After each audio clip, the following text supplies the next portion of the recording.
request to order. So we have one member of the public here. Ma'am, are you here on the reduction of fine, or are you here in one of the cases, reductions? Then I'll forego my opening comments, because they're not really applicable to that one. And start us off with the Pledge of Allegiance. I pledge allegiance To the flag of the United States of America and to the republic for which it stands, one nation, under God, indivisible, with liberty and justice for all. You can call our first case.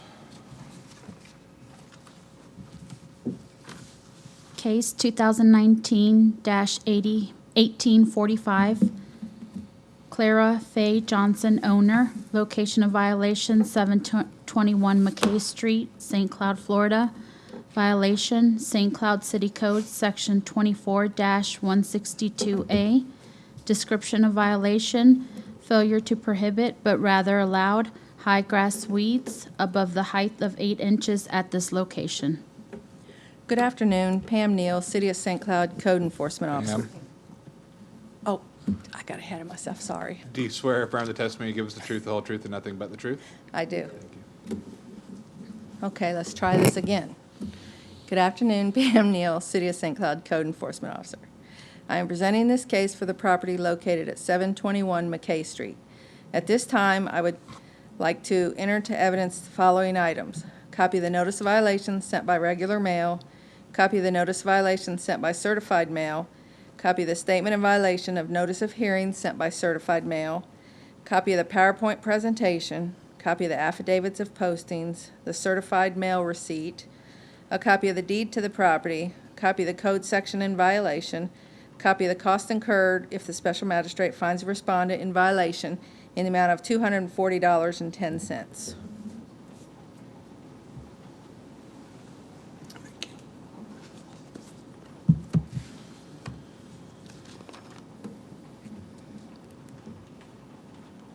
On July 29, 2019, while on routine patrol, I noticed high grass and weeds at this location. On July 31st, a notice of violation was sent by regular mail to the owner.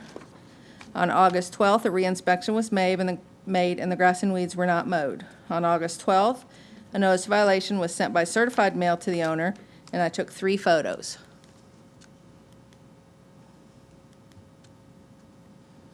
On August 22nd, a reinspection was made. The grass and weeds were still not mowed.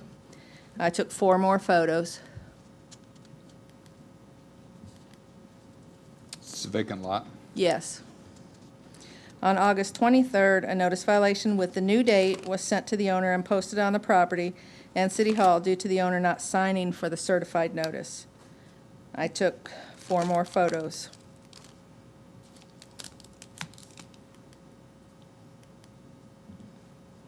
On September 5th, a reinspection was made and the grass and weeds were still not mowed. I took 3 more photos. On September 6th, the statement of violation and notice of hearing was sent by certified mail to the owner and posted on the property and City Hall. I took 4 photos.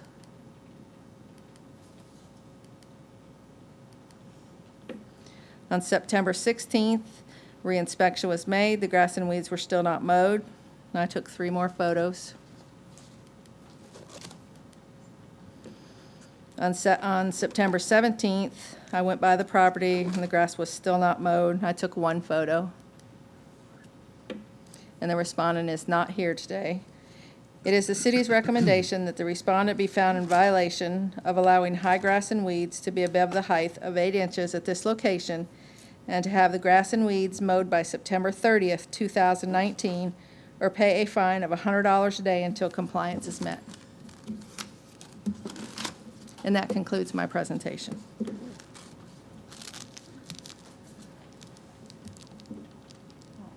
He's not here for me. Is he here in one of the cases? Yes. Yours? Okay. Which case is that, so I can? 11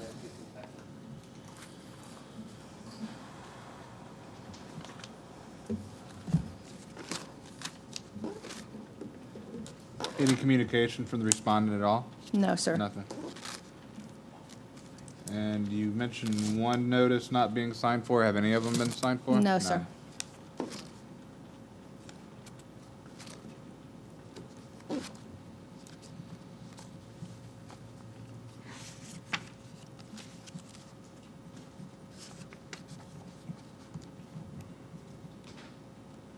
Have you had issues with this property before? Yes, several times. And before in the past, I've always called her, and it's just a continual thing, so Based on the evidence and testimony received, I find in favor of the city, find that the respondent is in violation of the code for allowing grass to grow above the height of 8 inches. Order the respondent to cure the violation by September 30th, 2019. If not cured by that date, a fine of $100 a day shall accrue until compliance is met. And also order the respondent to pay the city's administrative costs in the amount of $240.10 to be paid within 7 days of the date of my written order. thank you.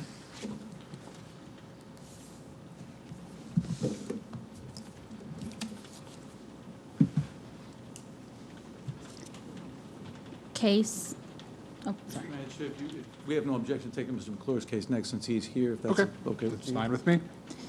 Case, oh, sorry. Before you do that, I will give my opening statement now since we have a respondent. Mr. McClure, Yes, sir. I am the Code Enforcement Special Magistrate. My role here is an independent fact finder. So I hear the testimony presented by the city. I'll receive any testimony evidence you may have to give me after they've given their presentation. And based on the evidence testimony I received, just as you heard in the last case, I'll make my ruling. When we're done with the day, what I do is I go back to my office and I prepare orders, and everything will be based on my written order. But I will give you a verbal indication of what my order is today when the proceeding is done. Thank you. You can call it now. Case number 2019-1633, Michael G. McClure, owner. Location of violation, 1102 Kentucky Avenue, St. Cloud, Florida. Violation, St. Cloud City Code Section 24-162A. Description of violation, failure to prohibit but rather allowed high grass weeds above the height of 8 inches at this location. Good afternoon, Melissa Howells, Code Enforcement Officer for the City of St. Cloud. I am presenting this case for the property located at 1102 Kentucky Avenue.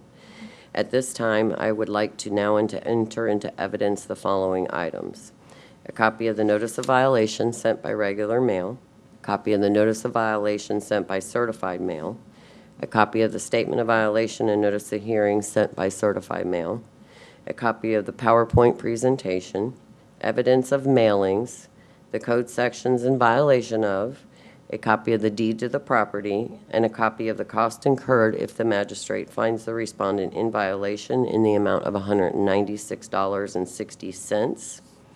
The respondent is here and has received copies of everything I'm submitting.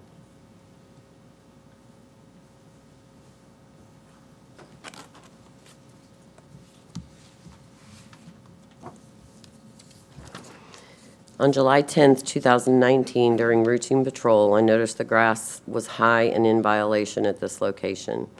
I sent out a notice of violation to both the owner and the tenant to correct this violation within 7 working days. On July 15th, 2019, the tenant came into the office and advised that she does not reside at this location anymore. I had told her that she would not be receiving any more notices. On July 24th, a reinspection was performed and the violation was not corrected. That same day, I sent out a notice of violation by certified mail to the owner of the property, which was signed for on July 30th, putting the date for compliance on August the 9th, 2019. On August the 5th, I received a phone call from the owner of the property stating he would have the grass cut within a couple of days. That was on a Monday. On August the 9th, which was the Friday, I performed a reinspection and the grass was not cut and not in compliance. 8 photographs were taken.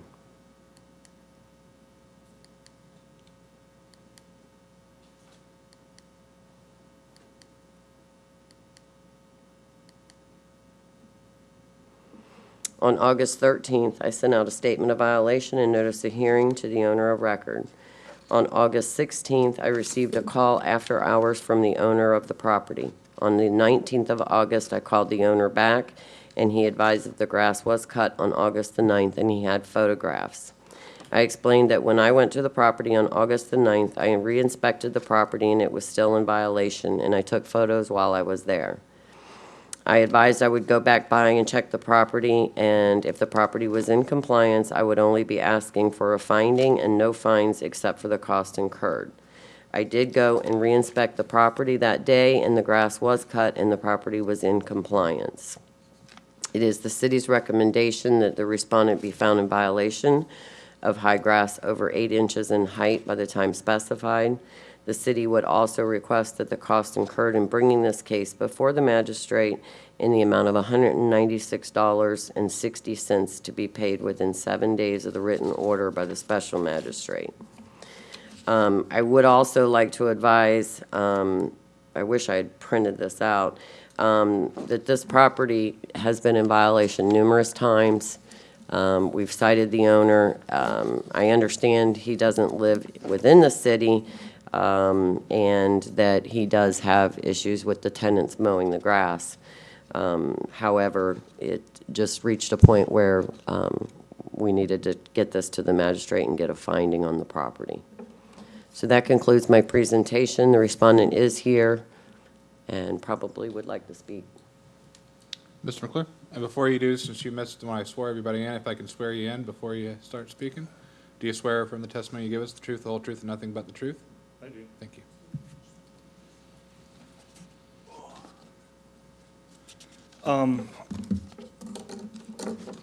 I've had some trouble with some tenants on this property. I switched it over to a management company. Management company was supposed to kick in to have someone cut the grass. As soon as I picked up the notification that Monday, I reached out, contacted her, contacted the management company to get someone out there. They were supposed to have someone out there in a few days. And I apologize, it was not the 9th, it was the 10th that it was cut. I did tell her it was the 9th, it was the 10th. And the management company still hadn't had someone, couldn't get someone out there, so we went out there personally and cut that lawn so the lawn could get cut. My son went out there and cut it that Saturday to bring it in compliance. And it's back now on a maintenance through the management company. So Okay. I tried to respond as quickly as I could, but you know, it took me an hour and a half to just drive here today. So Yeah. that's why I'm trying to have that management company handle that. So Well, that'll we be don't good have if they issues can, like and that. you won't have any more issues with code enforcement if they stay on top of it. Right. So Thank you you. understand that what the city is asking for today is for me to make a finding the property was in violation. They're not asking for any fines because you're now in compliance, but they are asking for the administrative cost of $196.60 to be paid within 7 days. Do you have any problems with that, particularly the time for payment? Time for payment? No, sir. Okay. And based on the evidence testimony received, I will find in favor of the city, find the property was in violation beyond the time set the notice of violation for cure, but the respondent has cured the violation prior to the hearing. We'll order the respondent to pay the administrative costs incurred by the city in the amount of $196.60. That amount to be paid within 7 days of the date of my written order. And so like I told you earlier, the written order will go out, will not go out today, probably it will be out by Friday. So whatever the date that I sign that, it'll be signed and dated, that's the date that 7 days for payment of the $196 starts. So you can pay it whenever. You can come in prior to that and pay it. You can pay it the day before you leave, I think. He can do that, can't he? But you'll think we've done that to me? You'll get it, you'll receive that order in the mail. And so the date that you're looking to check on is the date that I date that written order, that's when that 7-day clock starts to run. 196. 196.60. Where does that get paid? Down through permitting? I think it actually comes into the clerk's Yeah, office. to me, Clerk's office? yes. Okay. It's just city, clerk of the city of St. Cloud, N- The check is out to City of St. Cloud. city of St. Mhm. Thank you, sir. Yes, ma'am. And you're welcome to stay as long as you'd like, but you're also excused whenever you'd like to leave. Depends on if it's raining. Yeah. I got some coming in. Anyway, thank you, and sorry you No, guys you're had to go fine. out. Thank you. Yep, thank you. Case number 2019-1371, Marvin J. New and Donna J. New owners. Location of violation, vacant parcel, Michigan Avenue, St. Cloud, Florida. Violation the 2015 International Property Maintenance Code, Sections 108.1, 108.11, 108.1.5, 3 through 8, 110.1, 110.3, 106.3, 301.2, 301.3, 302.1, and 302.7, adopted by the St. Cloud City Code Section 10 through 10-33. Description of violation: failure to prohibit but rather allowed an unsafe structure that is dangerous to the life, safety, and health of the public. Good afternoon, Terry Sparkman, City of St. Cloud Code Enforcement Officer. I am presenting this case for the vacant property located on the southeast corner of Michigan Avenue and Nolte Road. At this time, I would now like to enter into evidence the following items: copy of the notice of violation sent by certified mailing, copy of the statement of violation and notice of hearing sent by certified mailing, the certified mailing signed by the property owner, a copy of the code section in violation, a copy of the deed to the property, a copy of the PowerPoint presentation, and a copy of the costs incurred if the special magistrate finds the respondent in violation in the amount of $195.60. The respondent is not here.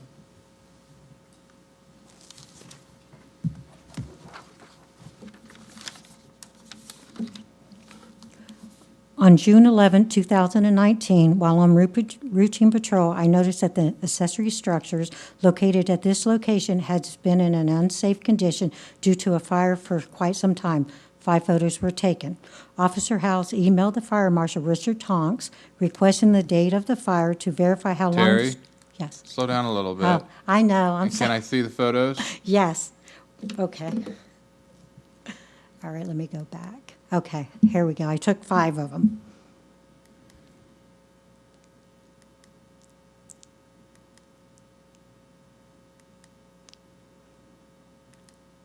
Okay.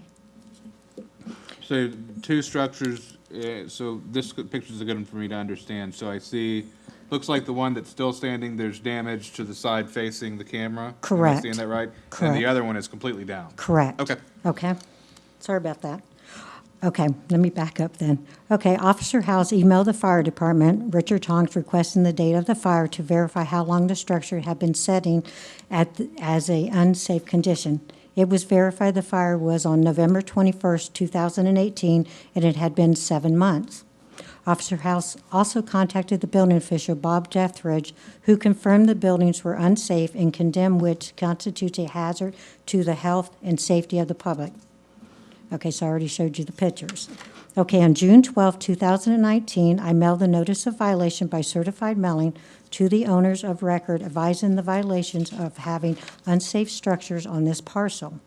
The respondents were given 30 calendar days to obtain any permits required for the repairs and with work commenced, or 60 calendar days to obtain any required permits and the work completed for demolition from the receipt of the notice. The notice of violation was signed for by the owners on June 18, 2019, putting the date for compliance was on August 19, 2019.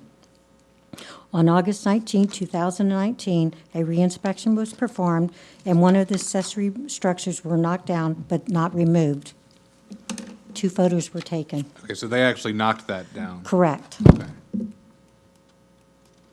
So there's 1. And there's 2. Oh, back up. I'm sorry. Okay. So they took that one down. Okay. On August 27th, a statement of violation notice of hearing was sent by certified mailing to the owners of record, which were signed for on August 30th, 2019. On September 16th, 2019, a reinspection was made, and the property was still in noncompliance. 4 photos were taken. So here we go, 416, let me go back. 916. Okay, So go back Yeah, I to gotta the go first back. one, I think. So there's a change in condition here. right, that's when they were in compliance, so I went too far. Let me go back Or one in more. partial compliance. Compliant, yeah. Okay. Prior to. Right, yeah, because you can barely see. Yes, And what this is as of happened? 8/19, this is the condition as of 8/19. Right. Okay. Go forward. Okay, Okay, so this is 9/16. correct. And they I did removed change the it on debris bottom. Sorry about pile. that. So here they've removed the debris pile, Correct, and so now, as of 9/16, the issue is the standing structure. correct. Okay. So on September, we did the reinspection. On September 16, 2019, I spoke with the owner, Mr. New, who called to confirm he removed the main structure that was damaged by fire. Mr. New stated the smaller shed was still structurally sound and he was going to make repairs to the structure. After speaking with Mr. New, I determined due to his family obligations, he needed additional time to finish removing the miscellaneous debris. I explained that I would give him until October 18th, 2019 to remove all the miscellaneous debris and to come in compliance. And then you'll see debris in the back when we get right here. What he did is he took all the debris that was up front and moved it in the back of his property. So they moved it, they didn't remove it. Correct. Okay. Okay. So, and that would be the 4. And you could see he actually took some trees down. Are the trees part of this violation? No. Okay. But when we had our conversation on the phone, he said he was going to come back and remove that part of it. But he just needed additional time. He's taking care of his grandchildren. So it is the city's recommendation that the respondent be found in violation of having unsafe structures that is dangerous to the life, safety, and health of the public. The city would recommend that the respondent be given until October 18, 2019 to have all the debris removed in a clean sanitary condition or a fine in the amount of $100 a day until compliance is met. The city would also request that the costs incurred in bringing this case before the board, or before the special magistrate, in the amount of $195.60 be paid within 7 written days of the special order of the magistrate.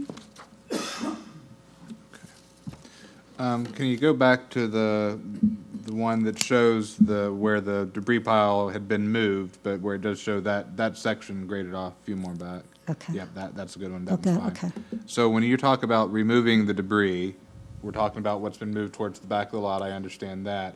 How about this structure that's still standing? Is that part of what you're asking to be removed? No, he says it's structurally sound. He's going to have to come back in and double check with the building department, because he's going to have to probably get some permits, because the rafters, he still has stuff laying up top. You can see it when you're at a different angle. So everything's still staying up there. There's no problem. He just said he needs to replace some 2x4s and a 4x4.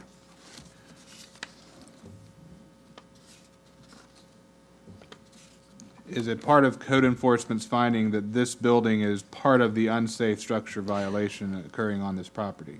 We did, because we couldn't see, because the other building was up front. We really couldn't see that until we moved everything else. Do you want me to order anything as it relates to this building that's still standing?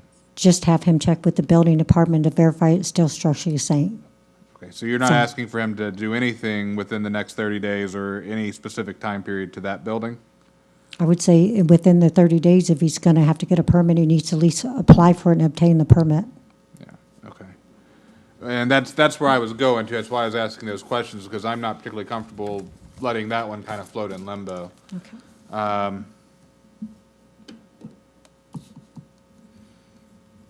So unless the city has objection, and if you do, you can present argument to convince me otherwise. But based on what I've received today, I will find the respondent is in violation for the unsafe structure. I note in the notice of violation, some of these sections that are cited relate to demolition, but I don't see in here where demolition permit has been issued. So I'm not finding a violation for failure to comply with the demolition portion of the IPMC. Right, he didn't have any power. But Yeah. the unsafe structure is clear to me, so I Right. do find the unsafe structure violation with both the building that's still standing and the building that fell down or was knocked down. The debris pile that was created from that has to be removed from the lot, and will order that to be done within 30 days. Also order the respondent to apply for a permit to either remove or rehabilitate the still standing structure within that 30-day period. And I'm going to go beyond what you've asked for today as far as compliance because of the nature of the violation, in order if that compliance date of October 18, 2019 is not met, that the fine shall be $200 per day for each day that remains in violation. And also, I will find in favor of the city on the administrative cost request in order the respondent to pay $195.60 within 7 days of the date of my written order. Thank you.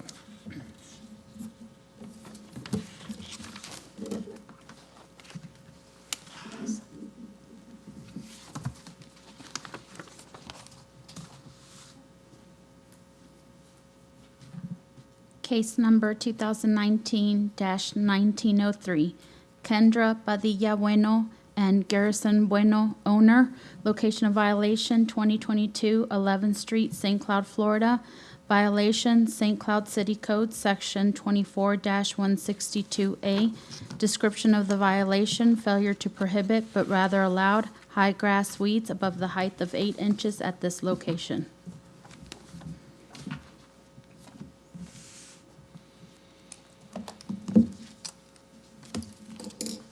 Melissa Howes again with the City of St. Cloud Code Enforcement.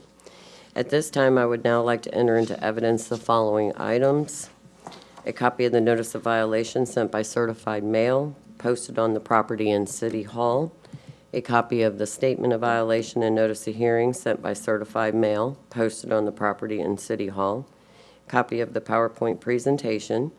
Evidence of mailings, affidavits of postings, the code sections in violation of, a copy of the deed to the property, and a copy of the cost incurred if the magistrate finds the respondent in violation in the amount of $204.60. The respondent is not here for this case.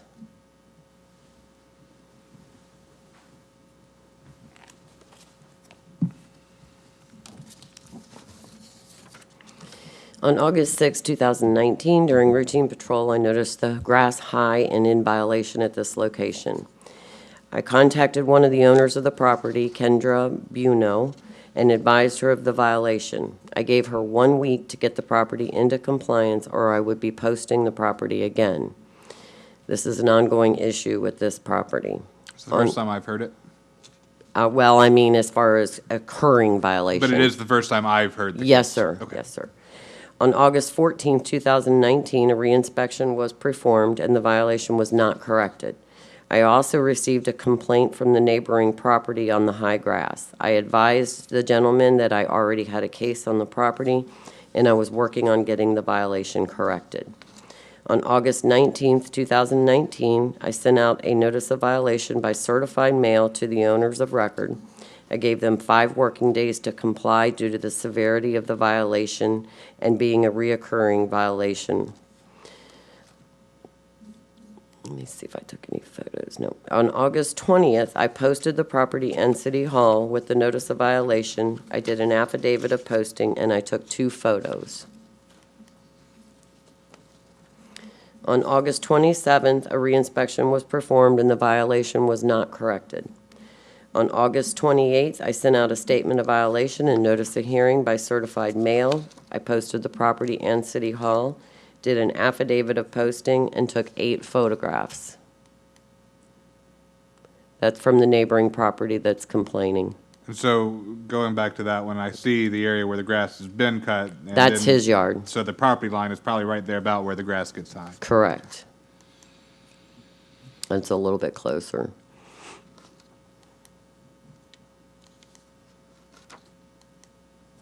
And then I'll take one, this is taken from the rear on the other side of the property where that property owner lives. That's a separate property owner there.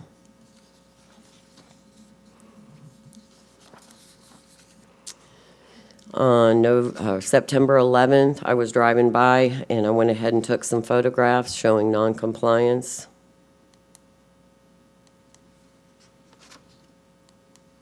It's still the same posting from before. On September 16th, a reinspection was made and the property was still in violation. 4 photographs were taken of showing non-compliance.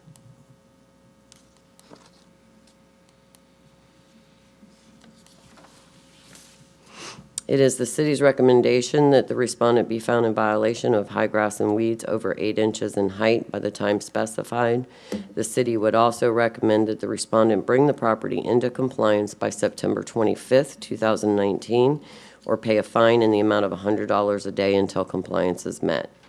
The city would also request that the cost incurred in bringing this case before the magistrate in the amount of $204.60 be paid within the 7 days of the written order by the special magistrate. And that concludes my presentation. Based on the evidence testimony presented, I will find in favor of the city. The property, the respondent is in violation. And as far as respondents, I think it's actually respondents in this one, you're seeking relief as to the tenant and landlord, tenant and owner. It's a vacant lot. They demolished the house. Where did I have a tenant in my head from? Probably my last case. Oh, that's probably it. Then then that answers that. I am going to change the date for compliance September 30th because by the time I get the order done and out, I want to make sure they do have some time there to actually affect the cure. Okay. If not brought into compliance by September 30th, though, fine in the amount of $100 a day until compliance is met, and also order the respondents to pay the administrative costs in the amount of $204.60 to be paid within 7 days of the date of my order. Thank you, sir.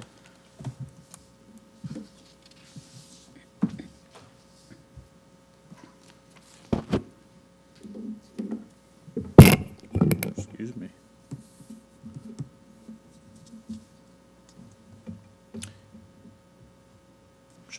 Should I call it? Call him now? Call him? I'm sorry, yes. We can abbreviate it. This is Yep, on new I'm here business for the- number 5, Yep. request for reduction of I am. liens, property, case number 2018-1210. Thank you very much. Jack Morrison for the city. Ms. Mosquera is here. She is the applicant requesting the reduction for the fine and lien settlement. This is a case that was handled and addressed by the magistrate back in 2018 for grass, weeds, debris, and I believe a large tree stump. Compliance was ultimately achieved last summer and fall, or at the end of the summer, and a total amount of $5,000 accrued in fines and costs of $232.28 for a total of $5,232.28. I believe, based on the information I reviewed this afternoon, that the original respondent had come in to get a reduction and it was agreeable to the magistrate that for the payment of the costs that the lien would otherwise be forgiven after the compliance was achieved. But the property was not, or the payment was not made. The fine reverted, and the property changed hands just this year, late July, by Ms. Mosquera through her entity, I believe it's CPI, CPI Investors. And so she is now requesting the consideration of the magistrate to resolve the matter for the payment of the costs of $232.28, which was accepted by the city attorney at the end of August of this year. And so the total lien being under $50,000, it's totally within your discretion, but we have no. City manager, you mean? City manager, I'm sorry, what did I say? City attorney? Yeah, city manager, correct. I don't know if Dan has that authority. Exactly. I know he does not. So city manager, precisely. So we have no objection. Okay. If you have anything you'd like to say, you're welcome to, but I will tell you before you put yourself under the stress of getting up here that I'm inclined to grant the reduction sought. So, if you have nothing further, I will approve that request. And you'll receive a written order to that effect. So when do you think I have to pay it? Within 30 days. Today, so can I pay it today? You can pay it. Yes, you can. Anytime before that time period runs. Yes. Exactly. A nightmare for me, so how can I do that?